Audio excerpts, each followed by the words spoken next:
Bonjour à tous pour ce Bonjour, premier webinaire sur la facturation électronique. Donc, je suis avec Thierry de Quadian.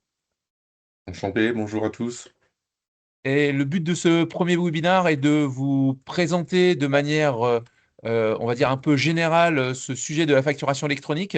Et donc avec Thierry qui va pouvoir lui rentrer plus précisément parce qu'il est un peu au cœur de la machine de la facturation électronique.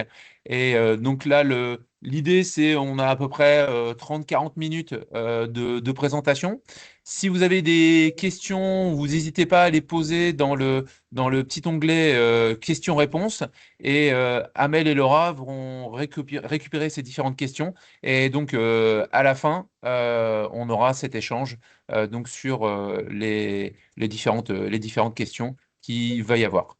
Donc n'hésitez pas à utiliser cet onglet, ça permettra de pouvoir collecter. S'il y a plusieurs fois les mêmes questions, comme ça on va pouvoir les regrouper et voilà. Donc on est parti. Alors, hop, je me mets bien dessus. Donc voilà, ça va se découper de cette manière-là. Donc on va avoir une première présentation sur Oasis Project. Donc il y a quelques personnes dans la salle qui ne nous connaissent pas encore. Ensuite, la présentation de Quadian, donc Thierry. Après, pourquoi on a fait un partenariat avec Quadian. Et après, on rentre concrètement, bah, c'est quoi la facturation électronique.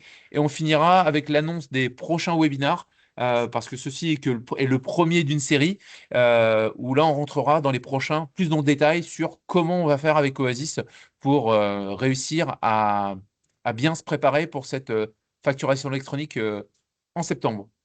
Est-ce que pour toi, Thierry, c'est tout OK? On y va? On y va David, c'est C'est OK. parti. Alors, Oasis Project, qui on est? Donc, bah, nous, on existe depuis un peu plus de 20 ans. Donc, on est à Rouen, on est une cinquantaine de collaborateurs. On édite une solution qui s'appelle Oasis Commerce.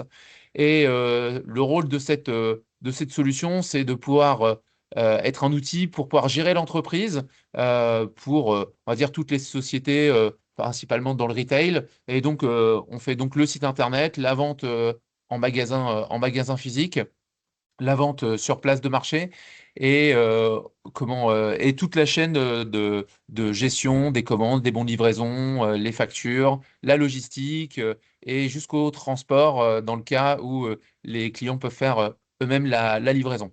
Et donc dans ce cadre de cette réforme, bah, vient se greffer au bout des factures et au bout des factures d'achat, bah, cette fameuse réforme. Et donc c'est là où on connecte Quadient. Donc, voilà nos autres activités, on va dire, donc principalement, voilà, le e-commerce. On fait aussi des sites vitrines. On peut prendre Oasis uniquement en gestion commerciale. On peut être aussi uniquement utilisateur de caisse. Je rappelle, il y a la réforme de la NF 525 cette année. Donc, si aujourd'hui vous avez l'habitude de faire vos ventes directement dans les back-office ou des choses comme ça, sachez qu'à partir de septembre, ce sera plus possible. Solution de logistique, donc optimisation de trajet avec des applications mobiles pour être plus performant. Module de tournée, donc accompagnement de vos livreurs sur le terrain, signature, jusqu'à la remontée d'informations, la notification, le suivi en temps réel de vos livreurs et la géolocalisation, donc suivi de véhicules, suivi de camions, de machines, de parcs, etc., etc. Donc voilà, on est au sud de Rouen, à Saint-Étienne-du-Rouvray, sur le technopôle du Madrier en Normandie. 50 personnes dans l'entreprise, donc comme je disais, depuis plus d'une vingtaine d'années, donc avec, on va dire, une équipe plutôt soudée, différents métiers, donc le service commercial, évidemment, donc indispensable, avec qui vous êtes en relation assez fréquemment, le conseil et pilotage projet, donc les chefs de projet, et dans les différents services, donc le développement web bah, pour adapter Oasis à votre besoin, et le développement logiciel quand il y a besoin d'applications. Le graphisme et le web design, donc bah, évidemment il y a des sites web, donc il faut que ce soit beau, il faut que ça donne envie, il faut que ce soit dans l'air du temps. Donc ce service-là. Le marketing, bah, il faut bien réussir à communiquer. Le SEO, le support client et enfin l'hébergement. Alors, j'ai enfin l'hébergement, c'est indispensable. La particularité qu'on a pour ceux qui ne nous connaissent pas, c'est que tous ces métiers-là sont dans la même entreprise. Il n'y a aucune sous-traitance. Donc, c'est vraiment cette équipe de 50 personnes qui met tout ça en œuvre. Donc, quand on se retrouve dans des situations de c'est pas moi, c'est lui, bah, dans notre cas, c'est toujours nous, vu que il n'y a pas il y a pas de sous-traitance. Donc, c'est forcément quelqu'un chez nous qui va pouvoir suivre ça. Thierry, je te passe la parole pour présenter Oui, Quadient. merci David. Merci David. Merci, bonjour à ceux qui nous ont rejoints. Euh, donc, en quelques mots pour vous présenter Quadient. Donc, Quadient est une entreprise française, hein. Le siège social du groupe est en France, mais de dimension internationale. On est présent directement dans 27 pays, essentiellement en Europe et en Amérique du Nord. Dans les autres pays, nous avons des partenaires qui distribuent nos solutions. On fait un peu plus d'1 milliard d'euros de chiffre d'affaires. Et concernant la facturation électronique, en fait, Quadient, ça fait à peu près maintenant plus de 15 ans qu'on fait de la dématérialisation de factures. Donc, c'est pas quelque chose de nouveau pour nous, sachant que l'entreprise, elle existe depuis plus de 100 ans maintenant. Et depuis 15 ans, en fait, on fait de la dématérialisation de factures. Donc, la facturation électronique, c'est une suite logique, on va dire, de nos solutions. On a déjà fait des réformes de la facturation électronique en Belgique, par exemple, qui ont démarré là au 1er janvier de cette année, où on est présent. Et il y a une autre réforme qui arrive, qui est celle de l'Allemagne, et dans laquelle en Allemagne, où on est également directement présent. Donc, c'est pas quelque chose de complètement nouveau pour nous. Voilà. Voilà ce que je peux dire sur Quadient, David. Alors, donc Quadient a le statut de PA. Alors, c'est un terme qui a été modifié entre-temps. Alors, PA, ça veut dire plateforme agréée.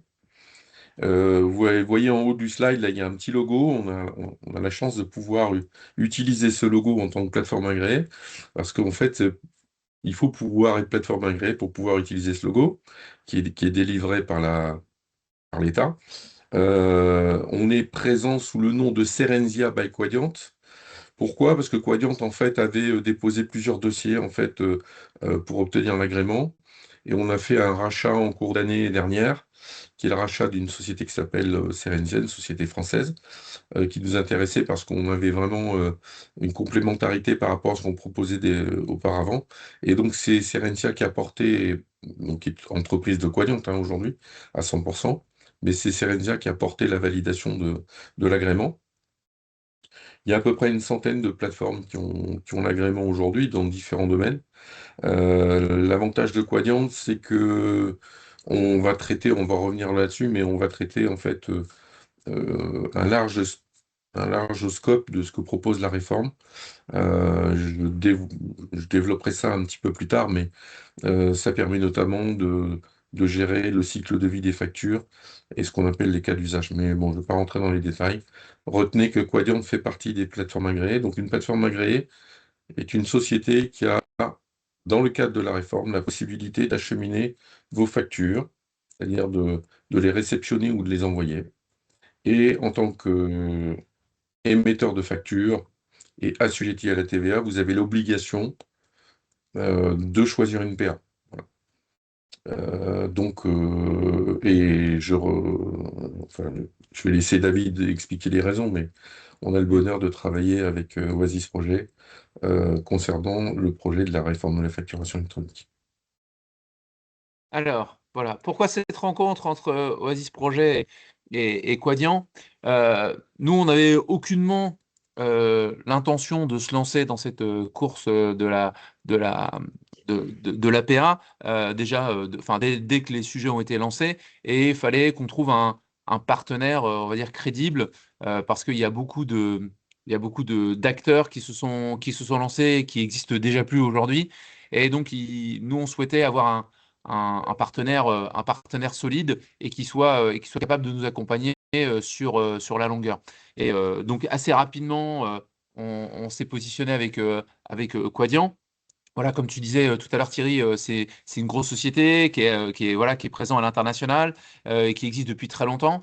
Donc, pour nous, c'était plutôt un gage de qualité. Après, dans le cadre de ce partenariat, bah, comme tout, il y a eu des négociations pour pouvoir dire bah, qu'est-ce qu'on peut proposer à nos clients comme tarification qui soit intéressante. Donc, c'est aussi un élément qui est entré dans la balance.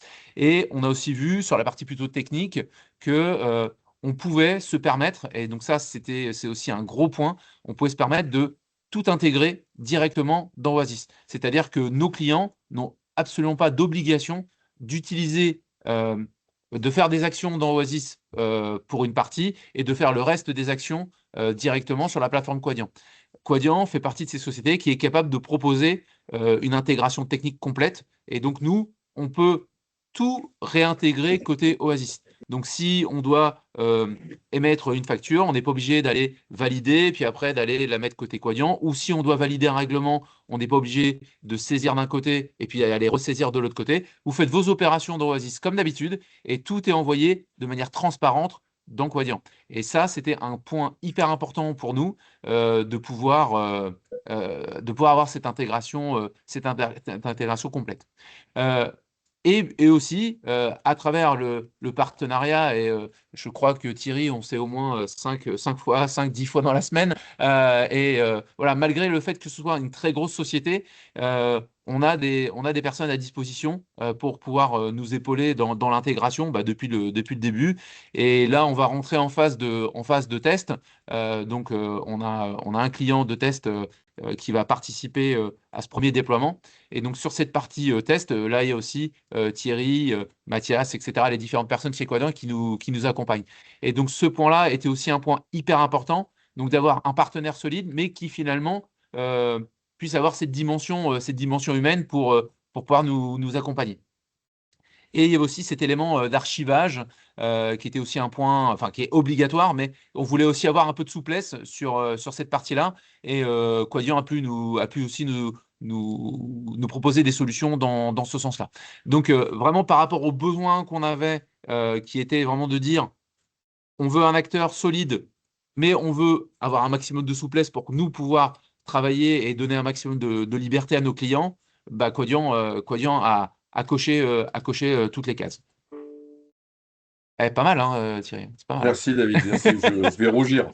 Tu vas me faire Donc rougir. voilà les raisons de ce partenariat. Et là, quand on en parle comme ça paraît facile, mais c'est vrai que quand on prend les discussions, bah, faut le temps de comprendre comment l'un marche, comment l'autre fonctionne, et dire bah, est-ce qu'il y a il y a des réelles synergies qui sont possibles. Et bah, assez rapidement, on a vu que bah, Quadient était, on va dire, la société qui collait pour nous, quoi. On rentre dans le vif du sujet, la facturation électronique, appelée aussi la RFE, la réforme de la facturation électronique. Alors, la facturation électronique, aujourd'hui, avec Oasis, vous pourriez dire, bah, j'en fais déjà. Ah oui, je fais avec Oasis, j'envoie plus mes factures par papier, je les envoie par email. Donc oui, effectivement, c'est électronique. Mais c'est pas exactement ça la réforme de la facturation électronique. C'est le fait de pouvoir envoyer une facture, non pas juste à mon client directement, mais passer par les PA comme Thierry, et qu'il y ait tout plein d'informations qui aillent vers l'administration et qui aillent vers les tiers. Donc c'est vraiment des notions vraiment informatiques. On est au-delà juste du petit PDF. Donc on est sur quelque chose de plus structuré et qui va permettre de mieux organiser les échanges. Donc, oui, facturation électronique, mais un PDF envoyé par email n'est pas une facture électronique. Parce que ça, on l'entend très souvent. Donc, il fallait commencer par parler de ça. Je te passe la main, Thierry. Oui, bien sûr. En fait, alors qui est concerné? Déjà, premièrement, donc une facture électronique, pour reprendre ce que disait David, hein, en fait, c'est un échange de données, hein. Donc c'est des données qui, pour certains formats qui sont prévus dans le cadre de la réforme, ne sont pas lisibles à l'œil humain. Alors rassurez-vous, on a des outils qui permettent de la rendre lisible, mais sinon les échanges de données sont nombreuses et donc du coup, en fait, vous avez, alors qui est concerné, en fait, c'est toutes les entreprises en France, quelle que soit leur taille, qui sont assujetties à la TVA. Il y a deux typologies d'envoi dans le cadre de la réforme de la facturation électronique, où l'État a appelé ça l'e-invoicing et l'e-reporting. Désolé pour l'anglicisme, mais c'est la Direction générale des impôts qui a choisi ces termes. Alors, pour ce qui est de l'invoicing, en fait, c'est l'envoi de factures ou la réception de factures d'entreprises assujetties à une autre entreprise assujettie. OK. Et ce qu'on appelle le e-reporting, c'est quand vous avez des données de transaction qui comportent de la TVA, mais qui ne sont pas destinées ou qui proviennent pas d'une entreprise française assujettie à la TVA. Je vais vous donner quelques exemples. On envoie une facture vers une entreprise étrangère. Euh, Vous pourrez l'envoyer, cette facture, par le canal habituel, si vous le faites par mail aujourd'hui ou par courrier, vous pourrez continuer à le faire.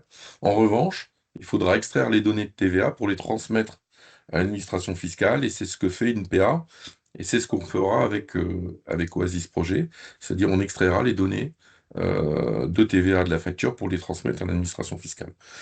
Autre exemple, on envoie des factures vers un particulier. Même exemple, enfin même cas, c'est de ce qu'on appelle du e-reporting, c'est-à-dire que vous allez pouvoir bien évidemment facturer le particulier avec un logiciel de caisse ou une facture, qui seront, on va dire, des moyens de facturation classiques pour vous et qui ne changent pas. En revanche, il faudra en extraire les données de TVA pour les transmettre à l'administration fiscale. Et donc, Oasis va se charger de les collecter et de nous les transmettre en tant que PA, donc plateforme agréée, pour qu'on puisse les acheminer vers l'administration fiscale. Donc pourquoi l'État a fait ça? Le premier objectif de l'État, c'est de lutter contre la fraude à la TVA. D'autres pays sont passés par là, on l'a pas dit, mais en fait, la France n'est pas en retard précisément, mais d'autres pays comme l'Italie ont déjà commencé. La Belgique a démarré au 1er janvier de cette année. La Pologne a également démarré pour ce qui est de l'Europe. Mais en fait, c'est même une réforme qui est mondiale, puisque les premiers pays à avoir démarré, c'est le Mexique. Par exemple, c'est le premier pays au monde à avoir mis en place ce dispositif. Donc le premier enjeu, c'est de lutter contre la fraude à la TVA. Ça va permettre aussi à l'État de renforcer la compétitivité des entreprises parce que l'idée, c'est d'aller vers la simplification à terme, donc de faire une déclaration à terme, hein, je dis bien, une déclaration de TVA automatique, un petit peu comme en tant que particulier, ce qu'on a connu avec la réforme des impôts, de simplifier les procédures, hein, c'est ce que je viens de dire, et de contrôler la TVA en temps réel. Ce qui va permettre aussi de savoir pour l'État quelles sont les transactions entre entreprises françaises qui sont stratégiques.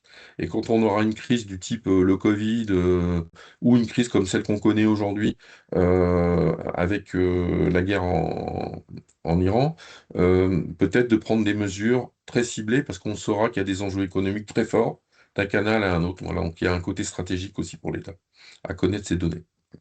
Donc c'était un peu long, mais je pense que c'était important de préciser le contexte global. Et l'idée, c'est d'aller vers la simplification à terme. Tout le monde aura le même langage, hein. Aujourd'hui, chaque entreprise a un petit peu sa façon de faire sur la gestion des factures entrantes, sortantes. Demain, on va mettre tout le monde à l'unisson sur des processus. On peut passer à Et la c'est slide vrai que suivante. et c'est vrai que cette partie compétitivité est ultra importante parce que c'est vrai qu'on voit tous le côté ah c'est chiant parce que il faut qu'on mette des trucs en place, il faut qu'on mette à jour nos bases, il faut qu'on mette ce genre de trucs. Mais comme tu disais tout à l'heure, bah oui, les entreprises après, elles ont toutes la même manière de discuter, elles ont toutes la même manière de travailler. Donc dans quelques temps, ce sera plus un sujet quoi. On mettra, on remplira notre CRM, on fera les commandes et hop, ça partira tout seul chez le tiers. Et en plus, est-ce que tu peux faire un tout petit truc sur 2030 Vida, parce que là aujourd'hui, bah, Ah oui. c'est que la France, mais on a beaucoup de Oui. nos clients qui travaillent avec l'Union européenne et il y a une extension sur l'Union européenne. Oui. En fait, ça s'inscrit dans un projet plus global européen qui s'appelle VIDA, effectivement, qui est le projet VIDA. En fait, c'est l'harmonisation de l'envoi des factures en Europe, enfin du processus d'envoi des factures et de réception des factures en Europe. Donc en fait, chaque pays va un petit peu de sa réforme aujourd'hui, mais l'Europe a demandé à chaque pays d'y aller. Donc c'est ce qu'on fait en France. Euh, mais en 2030, euh, on va harmoniser tout ça. Donc ce qu'on aura fait au niveau français sera fait au niveau européen sur l'harmonisation des transactions de factures entre sociétés. Donc ça s'inscrit aussi dans un projet européen. Et il n'y aura pas besoin de remodifier des choses pour vous dans votre Oasis d'ici là. En fait, comme Quadient, lui, est déjà présent à l'international, bah, c'est Quadient qui fera l'interface pour convertir, pour que ça marche bien pour pour les autres pays. Une petite Le- précision aussi pour ceux qui pensent que cette réforme pourrait ne pas aller au bout. On était d'ailleurs avec David la semaine dernière. On a reçu nos partenaires dont Oasis On les reçoit une fois par an et on a fait venir le ministère des Finances. Et la personne du ministère des Finances nous a dit, maintenant, on est sûr que la réforme va s'appliquer. D'une part, il y a un décret qui est tombé. Il n'y a aucune force politique ou aucune action qui ont été menées pour entraver cette réforme. Et donc, le parcours législatif est maintenant dans le marbre, si je puis dire. Et donc, cette réforme s'appliquera, quoi qu'il arrive, à partir du 1er septembre 2026. On va venir d'ailleurs sur le calendrier. C'est vrai qu'on entend souvent, bah oui, mais ça va reculer encore une fois, encore une fois, encore une fois, mais pas cette fois. Là, maintenant, Ouais, c'est sûr. c'est parti. Alors, justement, pour parler un petit peu Voilà. du calendrier, euh, tu peux pousser l'animation peut-être, Ah oui. David. Donc là, le calendrier. En fait, la réforme se passe en deux actes, si je puis dire. Il y a un premier acte qui est donc au 1er septembre 2026. Donc il faut imaginer que c'est dans quelques mois là. En plus, on a les congés au milieu, on a le mois de mai. Donc voilà. Donc il y a plus à tergiverser. Donc au 1er septembre 2026, la première obligation qui s'appliquera à toutes les entreprises assujetties à la TVA en France, c'est la réception des factures par le biais, enfin, la réception des factures électroniques. Ça veut dire qu'il faut que vous ayez une PA au 1er septembre 2026 pour pouvoir réceptionner vos factures. Et c'est une obligation. Ceux qui décideraient de ne pas le faire seront soumis à des sanctions. Et là aussi, la DGFiP a été très claire là-dessus. Il y aura sûrement des petits couacs de fonctionnement liés à cette réforme, parce qu'il y a de la complexité. L'État aura de l'indulgence. En revanche, ceux qui voudront pas se conformer à la réforme, à savoir ceux qui voudront pas choisir une PA pour recevoir leur facture, l'État là-dessus sera intransigeant et les sanctions tomberont de façon automatique et en plus récurrente. Donc, première chose. Euh, Dans le même temps, 1er septembre 2026, les grandes entreprises auront l'obligation d'émettre des factures électroniques. Donc ça veut dire que Quadient, par exemple, qui est une entreprise d'une certaine taille, devra émettre ses factures en facture électronique. Il n'aura pas le choix. Mais j'imagine vos fournisseurs classiques, type EDF, je ne sais pas moi, Orange, SFR, ou enfin, ce type d'entreprise, ou la SNCF, ou que sais-je encore, toutes ces entreprises-là qui sont d'une certaine taille, émettront des factures dites électroniques. Donc, et ça sera une obligation pour elles. Donc, vous aurez, dans cette période-là, à partir du 1er septembre 2026, toutes les entreprises qui auront l'obligation de réceptionner et un certain nombre d'entreprises qui sont les gros donneurs d'ordre qui vont envoyer leurs factures en voie électronique. En fait, c'est la grosse majorité des factures hein, qui va être impactée dès le 1er septembre 2026. Donc ça, c'est la première acte de la réforme. Deuxième acte de la réforme, pour laisser aux entreprises de taille plus modeste, donc on pense aux PME, aux ETI ou les auto-entrepreneurs, le temps de s'adapter pour l'émission, eux devront se conformer à la réforme et d'envoyer leur facture électronique qu'à partir du 1er septembre 2027. Je dis bien à partir parce que rien n'empêche une entreprise de le faire avant, hein, d'une part. Et d'autre part, on est là dans une période qui va démarrer, on en reparlera tout à l'heure, mais qui est une période de test qui permet d'ores et déjà d'envoyer des factures électroniques à blanc, mais qui est prévue dans le cadre de la réforme. Et donc, Ça, c'est pour le calendrier. côté Oasis, que vous soyez petite ou grande société sur Oasis, à partir du 1er septembre 2026, c'est opérationnel pour vous. Donc, si vous souhaitez démarrer, vous pouvez démarrer, il n'y a pas de problème.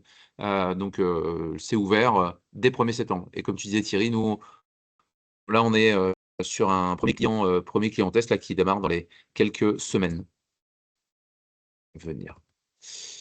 Alors, quelques conseils pour bien réussir la réforme. Le premier conseil que je pourrais vous donner, c'est de bien cartographier vos flux. Pourquoi? Bah, parce qu'il y a quand même dans la réforme quelques subtilités sur lesquelles on ne va pas s'étendre aujourd'hui, mais que l'État appelle les cas d'usage. Bon, voilà. Et donc, cartographier vos flux, c'est de savoir bah, tout simplement quelles sont les factures qui seront, pour ce qui est de l'émission, en tout cas déjà, concernées dans le cadre de la réforme. Donc, vous avez aujourd'hui des factures alors le B2G, ou en anglais, excusez-moi, B2G, 2G en français. Donc ça, c'est les envois de factures via la plateforme Chorus, c'est-à-dire vers l'administration. Bon, je peux sans doute, certaines entreprises qui sont présentes ici envoient d'ores et déjà leurs factures vers l'administration. Je tiens à leur dire que rien ne change de ce côté-là, même si il est prévu qu'à terme, ce dispositif rentrera dans le dispositif dont on parle aujourd'hui. Mais aujourd'hui, le message que je vous passe, c'est si vous envoyez des factures vers la sphère publique, rien ne change dans le cadre de cette réforme sur ce sujet. En revanche, comme je vous l'ai dit tout à l'heure, ce qui change, c'est dès lors que vous envoyez des factures vers une entreprise assujettie à la TVA, il faudra à terme, donc selon le calendrier auquel vous êtes confronté, les envoyer via une plateforme agréée en ce qu'on appelle invoicing, si on parle d'entreprise assujettie à la TVA. Et concernant les envois vers les particuliers ou vers les entreprises étrangères, vous rentrerez dans un cycle de e-reporting. Donc c'est à minima la cartographie que vous devez faire, c'est de bien identifier les différents flux que vous avez à adresser en termes de facturation. Ok. Hop. Deuxième, alors là c'est un schéma en fait qui vous montre le circuit, hein. Donc c'est ce que je disais tout à l'heure, les grandes entreprises type Engie, Orange, vous enverront des factures électroniques. Vous les réceptionnerez via Oasis et notre PA, Quadient. La PA Quadient transmettra à l'administration euh, euh, les données de TVA, enfin toutes les données qui nous incombent de transférer. De la même façon, de l'autre côté, quand vous enverrez des factures, donc selon l'obligation selon votre taille, mais comme l'a dit David, vous pourriez démarrer dès le 1er septembre 2026.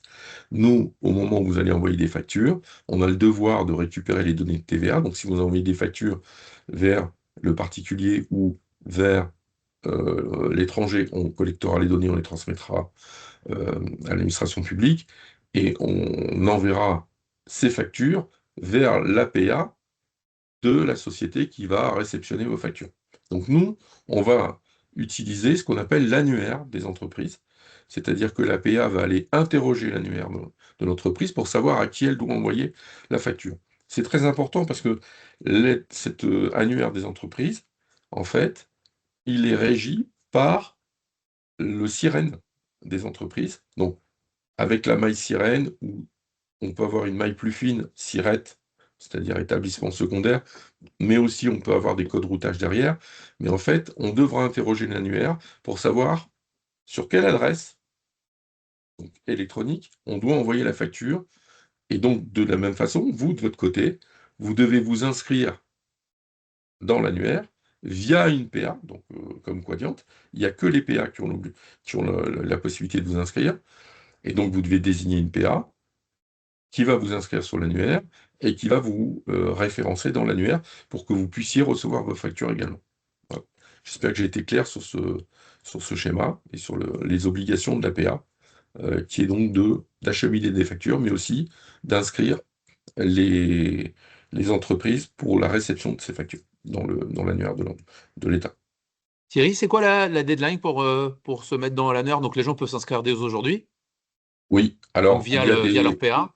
Oui, en fait, il y a ce qu'on appelle un mandat. Donc, en fait, Mhm. l'entreprise, donc si vous êtes client Oasis, par exemple, vous allez passer par Oasis, qui va vous faire signer un mandat. Ce mandat devrait être également accompagné d'un contrôle qui est obligatoire pour nous, donc on va vous demander de soumettre par exemple un cabis, enfin pas par exemple, un cabis, la pièce d'identité du signataire. On va faire ce qu'on appelle un contrôle d'identité de l'entreprise pour s'assurer que ne s'inscrivent pas dans l'annuaire des entreprises Usurpation. frauduleuses. Voilà, donc on a cette obligation de le faire. Donc ce dispositif sera mis à disposition par Oasis.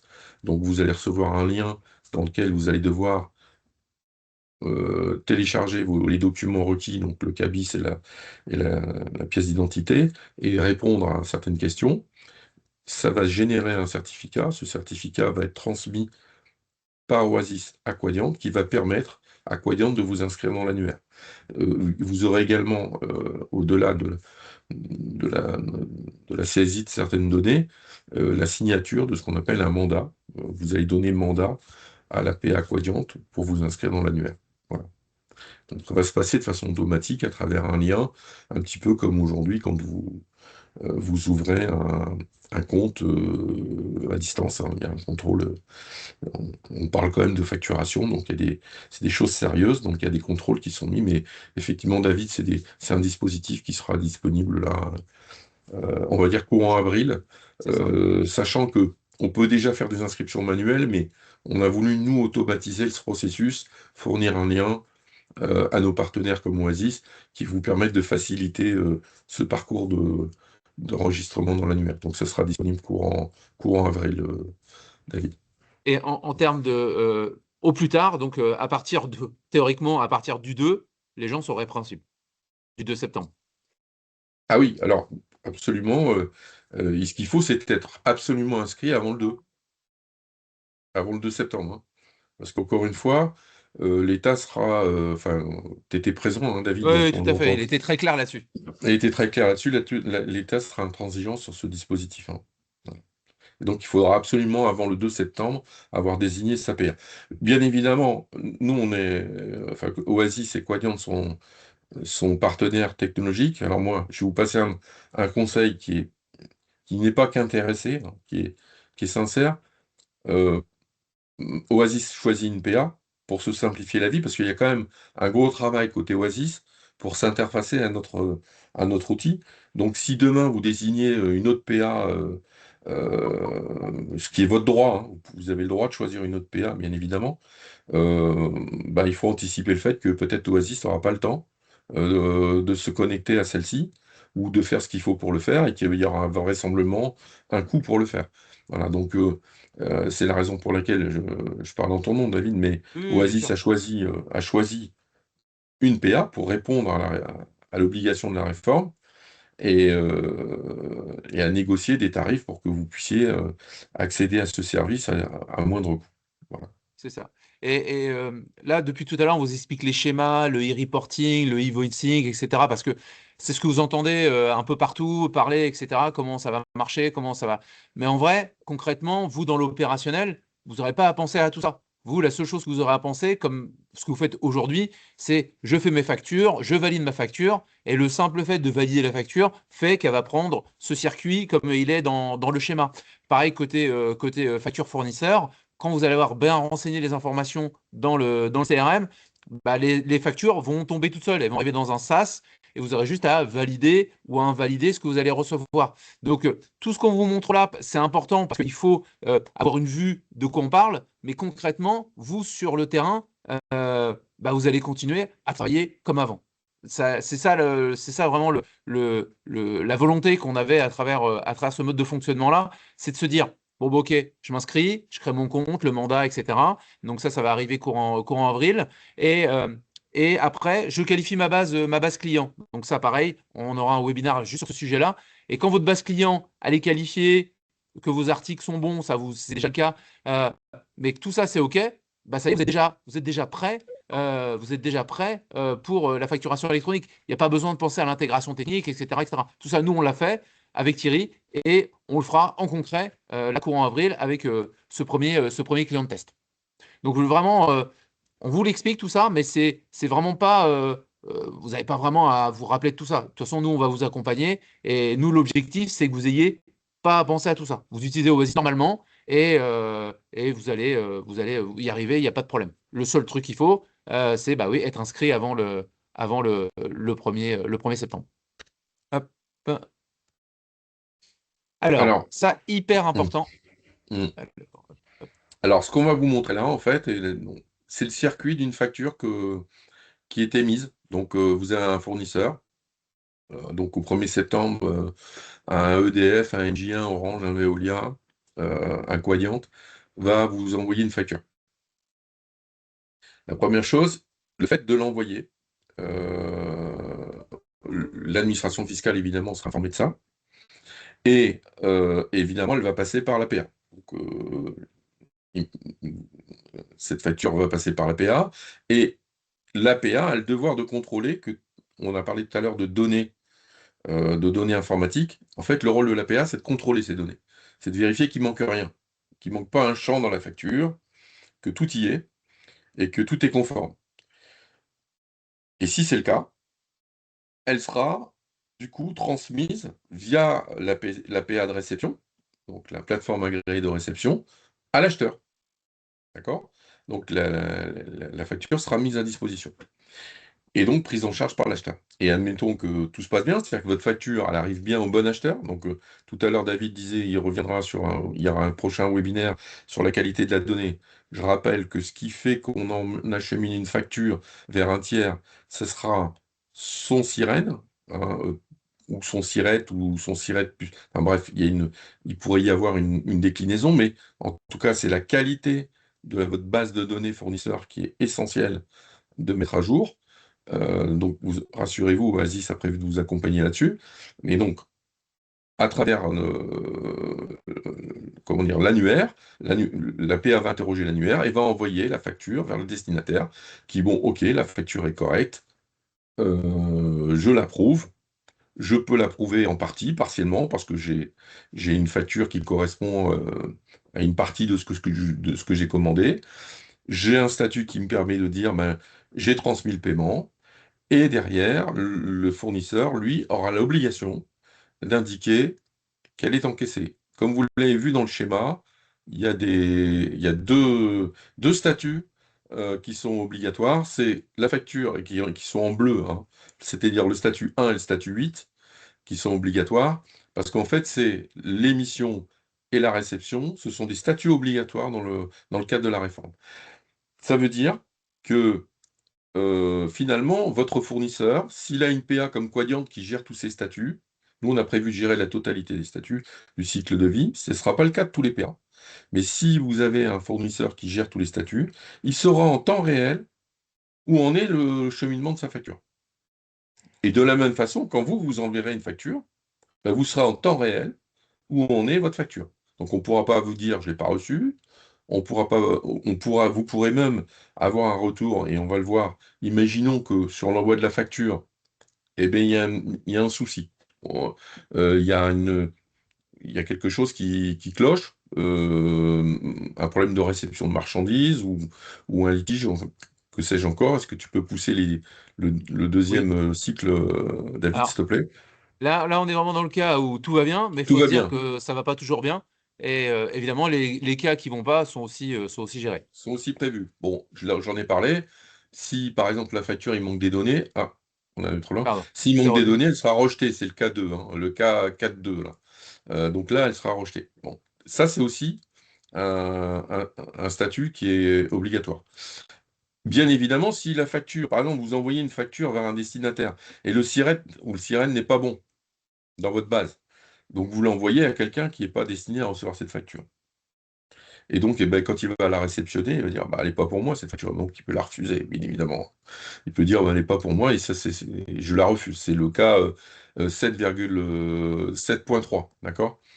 Et donc, ça, c'est un statut obligatoire également. Et puis, vous avez des statuts intermédiaires, où quand vous recevez une facture, ben, la facture, elle peut être... euh, vous avez besoin d'un complément. Vous êtes de l'autre côté, vous me dites, ah bah, moi, je veux bien te payer ta facture, mais j'avais demandé que tu m'envoies le bon de commande avec.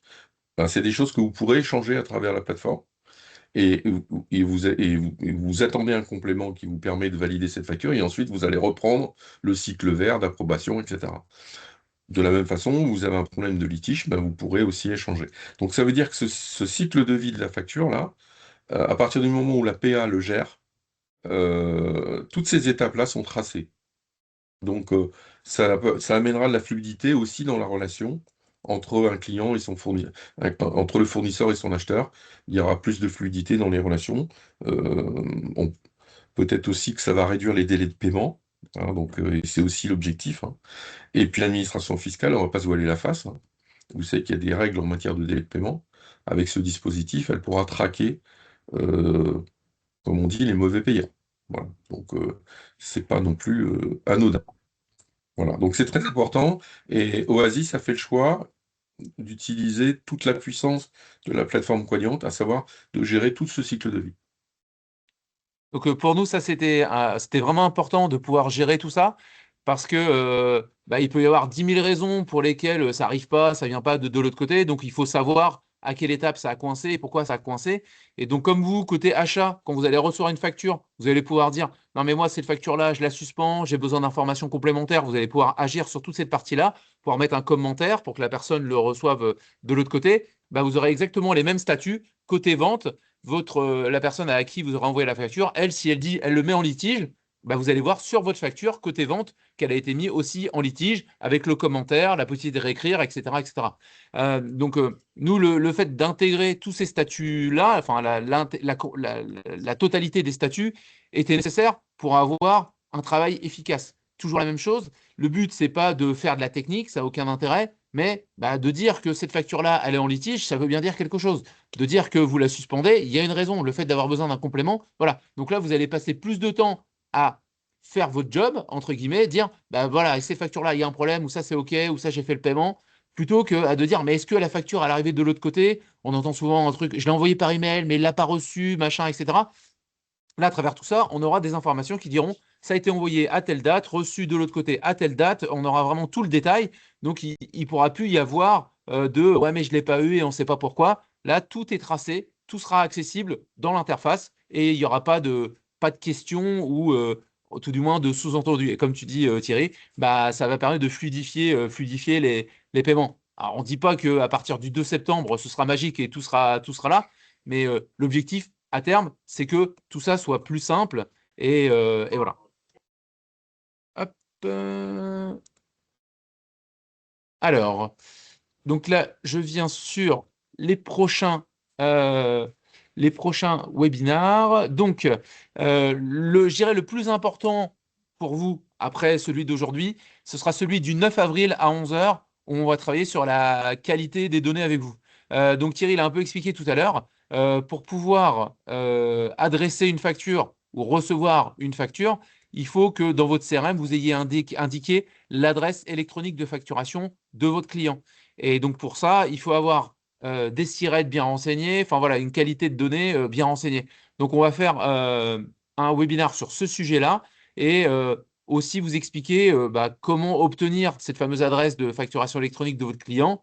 Et à savoir que pour la plupart, on peut les deviner, on peut les générer à l'avance. Parce que bah, évidemment, si vous avez 100 000 clients et qu'il faut demander aux 100 000 clients l'adresse électronique de facturation, je parle en B2B, ça va être un peu compliqué. Il y a une logique pour pouvoir l'obtenir. Et il y aura quelques cas particuliers, comme tu disais tout à l'heure, les sociétés qui travaillent avec des suffixes ou avec des codes de routage, bah, ceux-là, ils auront l'obligation d'émettre vers vous ces adresses. Et donc, vous allez pouvoir les intégrer dans votre CRM. Et donc, comme ça, vous allez pouvoir les adresser correctement. Nous, on a reçu il y a un mois celui de Transdev avec qui on travaille. Ils nous ont donné leur adresse, donc on l'a intégré dans notre outil et ça y est, c'est parti. On a juste eu à copier-coller. Donc c'est hyper important d'avoir cette qualité de base parce que quand vous allez émettre des factures, bah, toutes ces informations-là vont se retrouver à l'intérieur et si ça c'est faux, bah, la facture sera rejetée par Quadient et évidemment bah, votre client n'obtiendra pas. Et côté Quadient, tu peux expliquer un petit peu sur cette partie comment tu contrôles les données. Et puis, bon, il y a aussi un truc, c'est que si Quadient laisse passer des erreurs, c'est vous qui vous faites taper sur les doigts. Ouais. Alors en fait, le système de sanctions qu'a prévu l'État, il y a un système de sanctions pour les entreprises, mais il y a aussi, surtout pour nous, en tant que plateforme agréée, on a aussi des sanctions. C'est-à-dire que si on laisse passer une facture dont les données sont incomplètes, on se verra sanctionné par l'administration fiscale. Donc, avec des sanctions qui ont aucune mesure, enfin qui sont énormes, hein. Donc voilà. Donc on va pas jouer à ce jeu-là. Donc nous, on a mis en place des dispositifs qui vont nous permettre de contrôler que les données attendues sont présentes. Alors, les données attendues, en fait, c'est les données qui doivent figurer sur une facture déjà, avec des contrôles de cohérence, bien évidemment, et puis éventuellement des données complémentaires quand on est dans ce qu'on appelle des cas d'usage. Mais encore une fois, on a fait le choix de ne pas rentrer dans, dans cette Détail là. subtilité de la réforme, mais les cas d'usage, ce sont des cas particuliers qui sont liés à l'envoi de factures que l'administration a listés et sur lesquels parfois il est nécessaire, au-delà de la donnée, des données obligatoires d'une facture, de transmettre des données complémentaires. Je peux peut-être en citer un, David, Hmm. juste pour éclairer. Vas-y. Bon, un cas d'usage, par exemple, vous avez un paiement par un tiers. Vous faites de la facturage. Donc, il y a un tiers qui rentre dans le dispositif. Donc, la facture, elle vous est adressée, mais elle est adressée à votre tiers. Et pour votre compte, il va réceptionner cette facture. Et donc, il faut qu'on ait l'identité du tiers. Donc, ça fait partie des contrôles qu'on va devoir effectuer supplémentaires quand on est dans ce cas d'usage-là. Donc, pourquoi? Un cas d'usage, c'est quelque chose qui est déclaré par l'émetteur de la facture comme étant un circuit qui n'est pas d'un point à un autre, mais dans lequel il pourrait y avoir des données complémentaires à fournir. Il y en a d'autres, des cas d'usage, mais je ne vais pas m'attendre là-dessus encore une fois. Et donc, cette donnée-là, nous, on doit la contrôler en tant que père. Donc, nous, on est les garde-fous, en fait, que la donnée, puisqu'on parle bien de données, que la donnée soit bien présente. Après, elle peut être erronée, cette donnée, hein. Nous, on est là pour vérifier qu'elle est bien présente. Donc voilà. Et donc ça, ce sera ce premier webinaire sur donc sur la qualité de la donnée. Donc c'est là où vous aurez, on va dire, un peu plus de travail à faire. Et les webinaires suivants, eux, ce sera vraiment pour vous expliquer comment les choses évoluent. Là, par exemple, sur la partie facturation fournisseur, aujourd'hui, bah, vous devez les saisir à la main. Là, elles arriveront pour les entreprises françaises automatiquement. Donc, il y aura un SaaS. Enfin voilà, il y a des petites explications à vous donner pour bien l'utiliser et l'utiliser au mieux. Après, donc, il y aura celui sur la facturation client. Donc là, pareil. Donc là, où vous verrez les statuts, les refus, les litiges, etc., qu'on a parlé tout à l'heure. Et le dernier, donc sur les règlements clients et fournisseurs et le e-reporting, donc qui va englober donc tout ce que disait tout à l'heure Thierry, le B2, les B2C et les B2B internationaux. Donc là, l'idée, c'est vraiment aujourd'hui de profiter de la présence de Thierry pour pouvoir lui poser toutes les questions. Il est 11h48, Thierry, on est formidable. Là, on est au top. On ne pouvait pas faire mieux. C'est très bien. Donc là, le but, c'est de profiter de Thierry pour pouvoir lui poser des questions. Et puis, nous, sur les prochains webinaires, on va vraiment rentrer dans l'opérationnel sur comment, avec Oasis, on va faire pour gérer tout ça et puis être prêt concrètement fin juin, quoi. Fin juin, on pourra démarrer. Et nous, sur les différents webinaires, on pourra aussi vous dire comment se passe notre premier client test sur la plateforme. Parfait. Merci à tous. Nous, on va reprendre de toute façon toutes les questions. Et sur l'ensemble des questions, on apportera les réponses et on pourra les communiquer. Et les quelques personnes sur lesquelles il y a des sujets particuliers, on vous rappellera par téléphone et puis on va échanger avec vous sur ces cas bien spécifiques. Je vous remercie à tous. Merci Merci Thierry à tout le monde. d'être venu à cette Avec plaisir. présentation. Et Avec puis, plaisir, je vous David. invite tous. Ah, pardon, vas-y, je te Non, laisse non, je dire un disais petit avec mot, plaisir, c'est bon. David. Et voilà, je salue tout le monde et je te laisse conclure. Et donc, je vous invite tous. Donc, Amel va envoyer les inscriptions pour pour l'inscription pour le 9 avril sur la qualification de la base client, les adresses électroniques. Et donc, là, je pense que ça va partir dans les prochains jours. Et puis voilà, 4 séries de webinaires à venir pour vraiment se préparer au mieux pour la facturation électronique avec Oasis. Et puis bah voilà, comme ça au 1er septembre, on avancera tous détendus. Je vous remercie à tous. Bonne journée. Au revoir. Au revoir.